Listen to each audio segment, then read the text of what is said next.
It's time for Transport Line, the program that showcases the contributions of all modes of transportation to the socio-economic growth and development of our country, Africa, and the rest of the world. Transport Line is being beamed to you from the Center of Excellence, the state of aquatic splendor, and Africa's fifth largest economy, Lagos. I am Shino Ilegbede. Thanks for being part of the program. Precisely a week today, Mr. President Bola Ahmed Tinubu announced the appointment of Dr. Kayode Okpeifa as the new Managing Director of the Nigerian Railways Corporation, NRC. Since the announcement, majority of stakeholders in the transportation sector, they've commended the appointment in the sense that they see Dr. Kayode Okpeifa, who prefers to be addressed as comrade, as a round peg in round hole. So we expect him to hit the ground running. That notwithstanding, we know that Comrade Kayode Okpeifa is not really a greenhorn in the transportation sector. Remember, and you recall that Comrade Kayode Okpeifa was at one time special advisor and commissioner for transportation in Lagos State when Babatunde Raji Fashola, SCN, was on the saddle. Well, today Transport Line is going to chip in few advice to him on how to really make Nigerians feel the impact of him being on the saddle and assist in making sure that the economic life of the average Nigerian improves. Because today, when you take away security and food, then we are home dry. When we have adequate food supply, with correct purchasing power for the average Nigerian to do it, to purchase, and of course, the ability to sleep with your two eyes closed, then everybody will be fine. So today on Transport Line, precisely, we are going to look at the roadmap for new managing director of the Nigerian Railway Corporations. In fact, the task ahead for him. Remember that nobody knows everything and everybody knows something. Hence, we are going to chip in these few advice. And I have on set a transportation expert in the realm of railway, Paul Indibe, who is going to assist me in this discussion. Paul, you're welcome to the program. Thank you. Paul, Comrade Kayode Okpeifa is here. Also one time, Executive Secretary, Transportation, Federal Capital Territory. And also one time, leader of the team of the Presidential Task Force to decongest the Apapa Port. So everybody is really looking ahead to see that, yes, the good old railways of the past will be revived. What is your take on this? Yeah, thank you. Interestingly, Dr. Okpeifa covered all these areas you mentioned, and recently served on the board of the Nigerian Railway Corporation. So, to me, he has been exposed to issues around the railway, having served on the board. But beyond that, he's also a fellow of the Chartered Institute of Logistics and Transport. So, by all indications, I would say that he has the capacity to hold that office. However, looking at the opportunities open to him, and then, of course, the challenges he has to meet, they are enormous. And nobody at this time that will head the Nigerian Railway Corporation will have all his eyes closed at all times, because the challenges are there with slim opportunities. If we try to segregate them, looking at the challenges as aligned to the narrow gauge system, and then the opportunities. For the standard gauge. As also you can identify with the standard gauge. You see, there are two different worlds, and except he uses his number 6 for him to actually select a mix of the opportunities on the standard gauge and then address the challenges on the narrow gauge. It won't be easy, but I wish him well. And like I said, he's professionally qualified, and he has had some exposure, in transport-related matters. So I believe that he will do well, and then he has to open up more in order to really take the decision, hoping that the federal government will assist him with the necessary facilities you might be needing. Because if you look at it, the Southwest Rail development is coming up. The Kano Maradi is also coming up. And they are all heavy investment projects. If you look at the quantum of money that is being channeled to these two projects, it doesn't appear that government will also be fully disposed to, support development within the existing and open rail networks. So that's a major challenge. And I hope the authorities will look at that and assist him, because for him, he has to actually define himself, show the professionalism in him by having more people to use the railways. That is the greatest thing he needs to do as urgently as possible. If you look at the standard gauge, for example, Lagos 2, let us look at Lagos scenario, because that is the real thing. Abuja Kaduna passenger is running. The Warri Itape is also running. On standard gauge? On the standard gauge. Then the Aba Port Harcourt on the narrow gauge. Even within Lagos here, the Lagos Ibadan. And then, of course, the narrow gauge to Ijoko, Agbado, and all that. I don't want to bring in the injection of access to railways being provided by Lagos State. That one is outside the environment we are looking at. Now, looking at Lagos Ibadan, which is passenger service, he needs in the immediate term to increase the passenger volume on that axis, because the roads, of course, to Ibadan is clean enough, and the transit time had dropped. There are maybe 3 things you may look at. One, the current transit time on that section, is it what should be prevalent? If they are started on a particular speed, has the track stabilized enough for the speed to increase in order to shorten the transit time? Traveling by rail, Lagos to Ibadan, in 2 hours plus, is it feasible? As against 1 hour, 20, 30 minutes on the road. No traffic. Looking at the schedule for the train, 8 o'clock and then 4 p.m., both ways, is it the most ideal schedule for the service? What if it is 6:45, so that people coming to work to Lagos can board the train at Ibadan, arrive here latest 8:30 or 9, and would not be too late to get to the offices? Is it also the fare the passengers pay on that service? So he has to look at these 3 things and see where the balance is. Assuming you have 2,000 passengers on that service and they pay 5,000, 10 million. The fixed cost on that service will always be attained once that service runs. But if you want to build patronage on that, you do some advertisement. You can re-advertise. And by re-advertise, you can bring down the fare, even if it's instead of maybe the 5,000 they pay, the passenger volume can increase.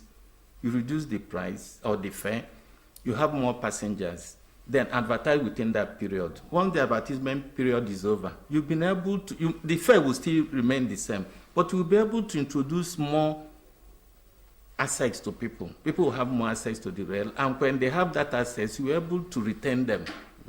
And that will accompany rescheduling the schedule, the timetable for the service. that he can do, so that that passenger train will always be well serviced in terms of passenger volume.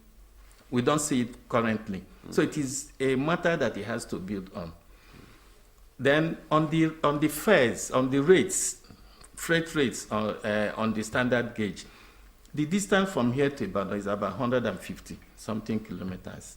And the threshold for railway to recover is fixed cost, usually is 250 kilometers. And this is 155. So it's less than the 250. So railway will invariably not recover its fixed cost or standard cost by running that maximum distance of 155. So it affects the rate the railway will charge in order to recover this cost. And that is why freight rates on the railway on the standard gauge to Ibadan usually higher than the road. And that is why there is low patronage on the passenger So service. what's the antidote? That one, it has to look at other incentives we might give to the logistics firms that you deploy railway facilities on those routes. Engage them, know their challenges, and see how they can be resolved internally.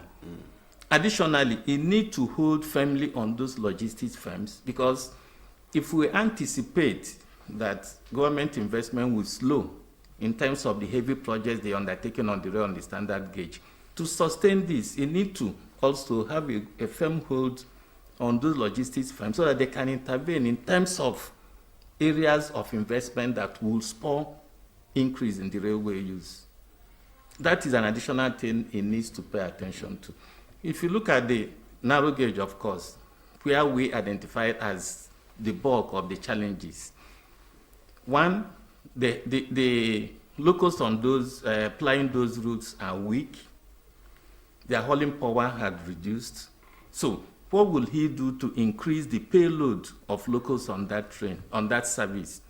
Because with a shorter payload, you won't be able to recover your cost. So if you have a higher payload, which can be achieved through either refurbishing the locals or re-engineering the locals, they now have the capacity to haul more. When you haul more, your average cost will at least come down. You can compare favorably with the road. So that's an additional thing he needs to identify and address. Then the wagons are well, I wouldn't say they are weak, but they require either lifting or overhauling, and also lifting and overhauling. So it needs, and some of them may have weak wheels and sharp flanges. So there are a lot of things you need to do in order to make the rolling stock, the wagons and the engines, to be effective again. We cannot stop at maybe a lorry on the narrow gauge. The line is supposed to get to Kano. If the tracks are laid up to Kano, one immediate thing, well, mid-term now, that he needs to do is to ensure that there is this connection between the south and the north. If he would achieve that, that's a very landmark achievement that he will lay on the sands of time. But how will he do that? Is the narrow gauge fraught with challenges? Weak bridges, superstructures are down. So he needs the engineering department to really do more on that. The track may require a ballasting in order to make the track elastic. When they're elastic, they can do more speed and reduce friction. That he needs to do. We've spoken about the local having enough hauling power in order to carry more load and reduce the cost in terms of revenue as compared with revenue on the wagons. Then on the bridges, the track, the drainages, the culverts, they all filled up. They need to be opened. And the track should not be weedy so that there will be reduced friction on the track. These are the challenges of, well, of course, the signaling system. Now, the NRC, they have a large pool of staff. It needs to look at that area and see where the staff, current staff, have greater skills and reposition them so they can make the best use of the staff. Some staff may have the knowledge and the ability for a particular requirements of a department, but in a different department. So you need to do a needs assessment and then deploy the staff effectively. If he starts on those steps, he might be able to really have a firm grip on the railway and be able to push the services of the NRC up. Yes, thank you very much, Paul. From your own assessment and recommendation, one aspect indirect that you didn't mention or didn't come up clearly is the issue of financing, how you finance, how you fund. Federal government at present has many fingers in too many pies. And the way things are, we believe it should attract public-private participation. What do you think of this? Interestingly, too, the NRC is open to, well, after the unbundling of the transportation sector, the NRC, Buhari before he left. Yes, NRC has been talking with some private investors. This is one area that it needs to also intervene, and very quickly. The issue is this: the NRC should develop models for private investors to come in. You don't wait until each private investor brings you the proposal. Develop separate models on the services you have identified to be privatized or for private investors to take over. Develop those models, find their cost, have their investment profile, and have the assets that they need to introduce in those sectors.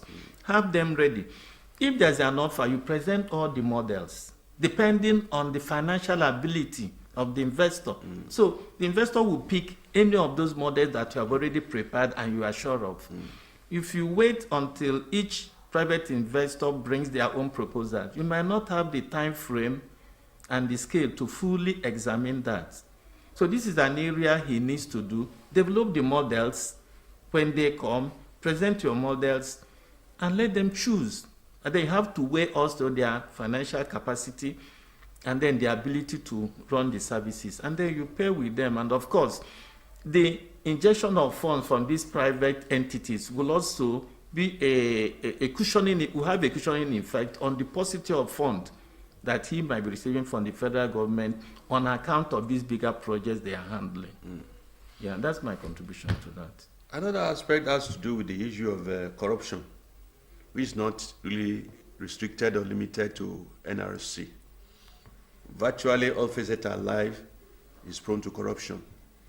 And we've had cases of how people will tell you that standard gauge Lagos to Ibadan, or is it Kaduna to Abuja? One way or the other, the staff, they've devised a means of depriving the Nigerian railways the earnings. Instead, they put it in their own pocket. What should be done? Well, this is an age-old, story, I would say, but there are checks and balances.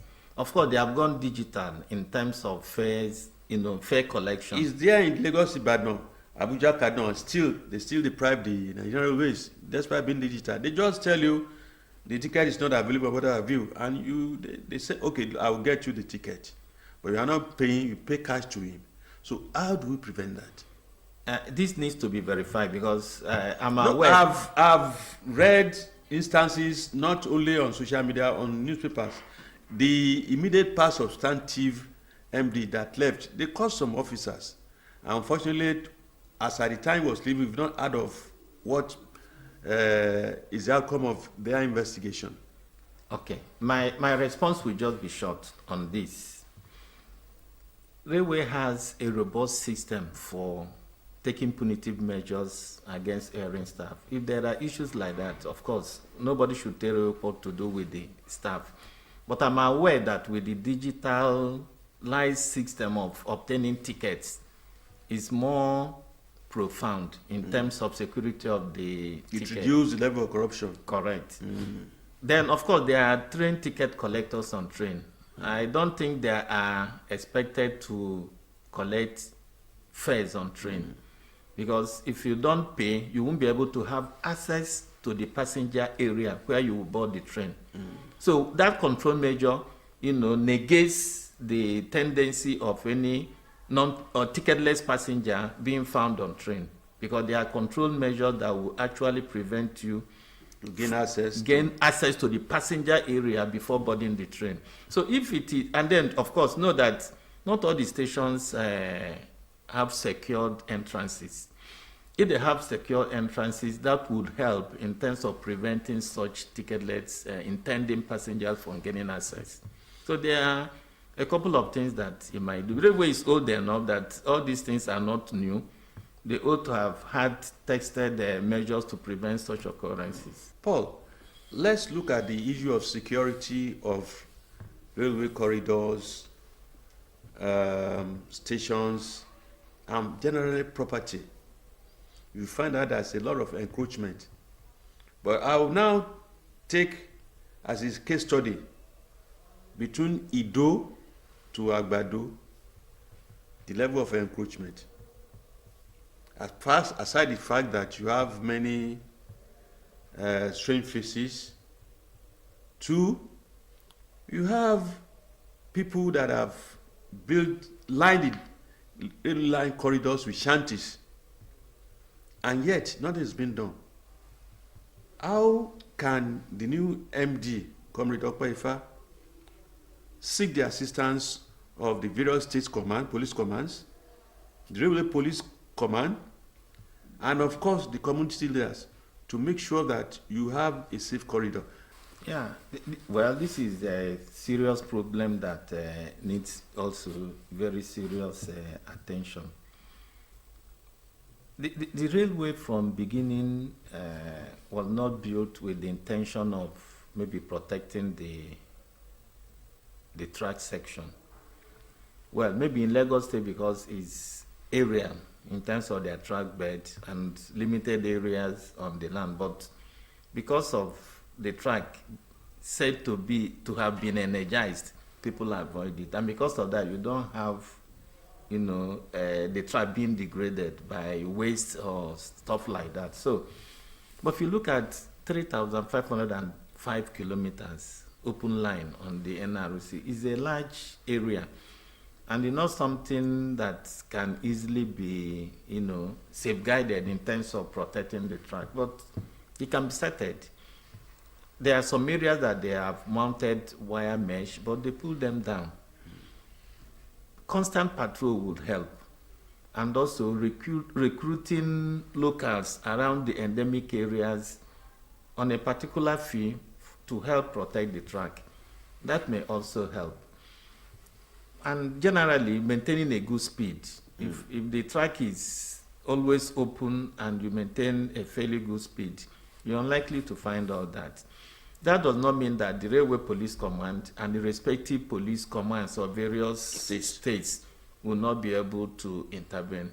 So it requires also an initiative that the new MD may like to pick up and then have that discussions with them. It's important that the rail line should be safeguarded, if not for anything, for purposes of security and for safeguarding the infrastructure, which is the track, and then the rolling stock. Okay, thank you, Paul. Finally, before we round up, we've spoken about how freight from the ports into the hinterlands can be moved and what have you. Ditto, issue of petrol, PMS, diesel being moved by rail. We should look into it because the level or the rate at which we have petrol tanker explosion on our roads is getting uncomfortable for the average Nigerian. But the final issue has to do with majority of those areas that are producing farm produce are not linked by road. You look at Niger State, you look at Benue State, you look at Sokoto State. What should be done? I know it's not something you can do overnight, but I think, like they say, Rome was not built in a day. Yes. So what can be done? No. Let him try as much as possible, find the resources, connect and link up, even in the meantime, on the narrow gauge, and see how sustainable it could be. That would help.